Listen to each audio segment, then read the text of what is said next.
Guys ഞാനൊരു സൂത്രം കാണിച്ചു തരട്ടെ. ഇത് കണ്ടോ ഗൈസ്, ആകാശം നിങ്ങൾക്ക് ശരിക്കും കാണാൻ പറ്റില്ല, പക്ഷേ നല്ല ഓറഞ്ച് ക്രീം ബിസ്ക്കറ്റ് പോലെയില്ലേ ആകാശം, നല്ല ഭംഗിയുണ്ട്. ഞാൻ ട്രെയിനിലാട്ടോ. ഈ ട്രെയിനിൽ കയറുമ്പോഴുള്ളൊരു കുഴപ്പമുണ്ടേ. കുഴപ്പം എനിക്കല്ല, കുറച്ച് ലേഡീസുണ്ട്. എൻ്റെ പൊന്നോ, ഇതൊക്കെ ഇവർ വീട്ടിൽ നിന്നേ പൊക്കിക്കൊണ്ടുപോകുന്ന സീറ്റ് പോലെയാണ് പെരുമാറണേ. എന്ന് പറഞ്ഞാൽ ലൈക്ക് 4-5 പേർക്ക് ഇരിക്കേണ്ട സീറ്റിൽ കയറിയിട്ട് അവരുടെ ബാഗും വെച്ച് സുഖമായിട്ട് അങ്ങ് നീണ്ട് നിവർന്ന് കിടക്കും. എന്ന് പറഞ്ഞാൽ അറ്റത്ത് ഇങ്ങനെ ഫുള്ളായിട്ട് കയറി കിടക്കും.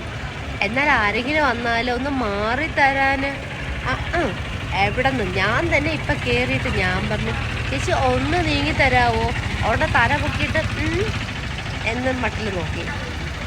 അപ്പം എനിക്ക് കാര്യം പിടിക്കും. ഞാൻ പറഞ്ഞു ഒന്നും വേണ്ട, അവിടെ കിടന്നോ എന്ന് ഞാൻ ഒറ്റയ്ക്കൊരു സീറ്റിൽ പോയിരുന്നു. കട്ടല്ല